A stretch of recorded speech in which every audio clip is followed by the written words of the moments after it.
میں عالم عرب کے بارے میں تو یقین سے کہہ رہا ہوں، احادیث نبویہ سے صاف ظاہر ہے، ویل للعرب من شر قد اقترب، عربوں کے لیے ہلاکت ہے۔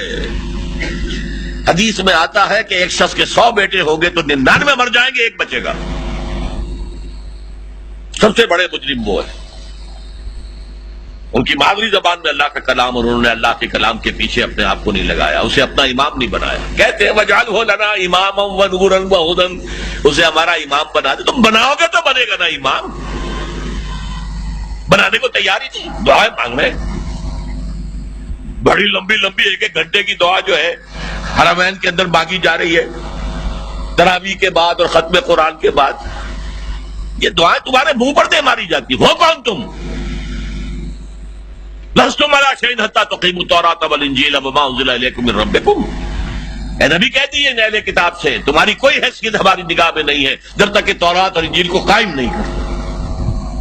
یہی بات اپنے بارے میں سمجھیے، یا علی القرآن لستم علی شیء حتی تقیموا القرآن، جب تک قرآن کے نظام کو قائم نہیں کرتے تمہارا منہ نہیں ہے کہ ہم سے دعا کرو، دفع ہو جاؤ۔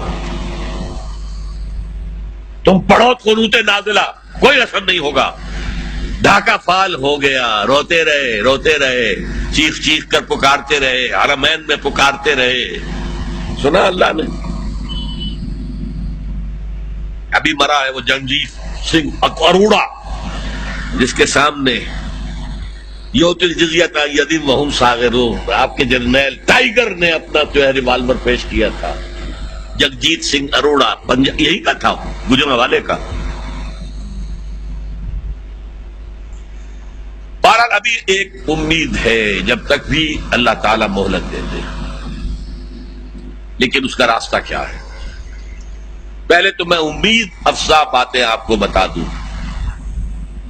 احادیث صحیحہ میں اس کی خبر دی گئی ہے کہ قیامت سے قبل پوری دنیا میں اسلام کا نظام قائم ہوگا، اور یہ اتنی پختہ حدیثیں ہیں کہ جو شخص ان کو پڑھ کر بھی شک کرے اس بات میں سمجھتا ہوں اس کا ایمان حضور پر نہیں ہے صلی اللہ علیہ وسلم۔ میں پڑھ نہیں سکتا، وقت نہیں ہے اتنا، لیکن ہم نے نوید خلافت کے نام سے 4 ورقہ بہت لاکھوں کی تعداد میں شائع کیا ہے۔ غلطی ہوئی ہے، آج بھی مجھے لے آنا چاہیے تھا 200-400 آپ کو تقسیم کرنے کے لیے۔ دوسرے اشارے ہیں، یہ پہلی بات تو ایسی ہے 100% کہ جس میں شک نہیں مجھے، جتنا مجھے یقین ہے کہ مجھے موت آئے گی، اور جتنا مجھے یقین ہے کل صبح سورج طلوع ہوگا، اتنا ہی یقین ہے کہ پوری دنیا پر اللہ کے دین کا غلبہ ہوگا۔ اس وقت یہودی اور عیسائی اسلام کو مٹانے پر تل گئے۔ عیسائی یہودیوں کے اعلی کار ہیں، اصل جو یوز کر رہے ہیں انہیں وہ یہودی زائنسٹ، اور یہودیوں کا اصل اعلی کار ویسٹ، وائٹ اینگلو سیکسن پروٹیسٹنٹس، برطانیہ کے لوگ اور یو ایس اے کے پروٹیسٹنٹس، جنہیں کہا جاتا ہے کرسچین زائنسٹ۔ یہ زائنسٹ ہیں، یہودی ہیں اگرچہ عیسائی ہیں، یہ تلے ہوئے ہیں اسلام کو ختم کرنے میں۔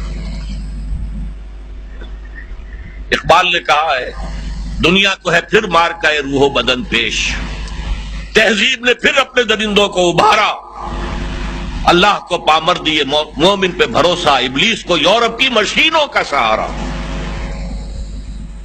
وہ مقابلہ آنے والا ہے، اور اس میں آخری غلبہ اسلام کو ہوگا۔ اس کے لیے پہلے کسی عرب سے مشرقی علاقے کے اندر نظام خلافت قائم ہوگا۔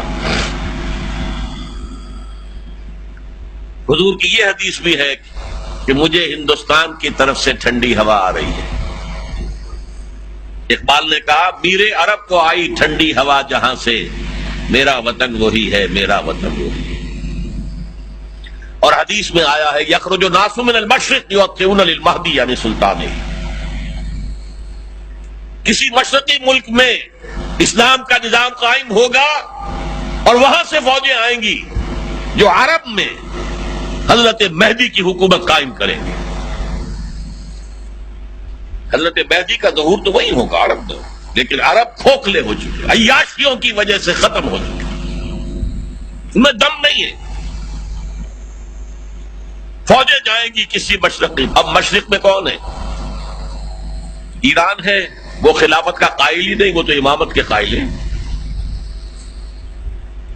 پھر افغانستان ہے، پھر پاکستان ہے۔ یہ ہے وہ خطے کہ جہاں سے انشاءاللہ خلافت کا نظام دوبارہ ابھرے گا اور یہیں سے پھر پھیلے گا۔ یہ چاہتے ہیں کہ اللہ کے نور کو اپنے منہ کی پھونکوں سے بجھا دیں۔ بش تلا ہوا ہے، اسرائیل تلا ہوا ہے، یورپ تلا ہوا ہے۔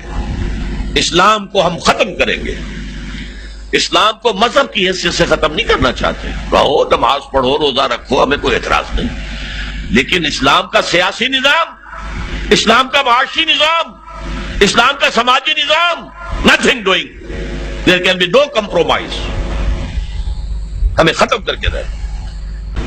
الیکشن کے ذریعے سے نہیں ہوگی، حضور الیکشن کے ذریعے سے حکومت نہیں بنا سکتے تھے، بلکہ آیت اللہ خمینی الیکشن کے ذریعے سے قیامت تک ایران کے اندر وہ حکومت نہیں بنا سکتا تھا۔ وہ انقلاب ہوتا ہے، جانے دینی پڑتی ہے، اس کے بغیر نہیں۔ هي الحلقات تحفظني بآيات من القرآن، هي الحلقات تملأني بحب المصطفى العدنان، هي الحلقات تحفظني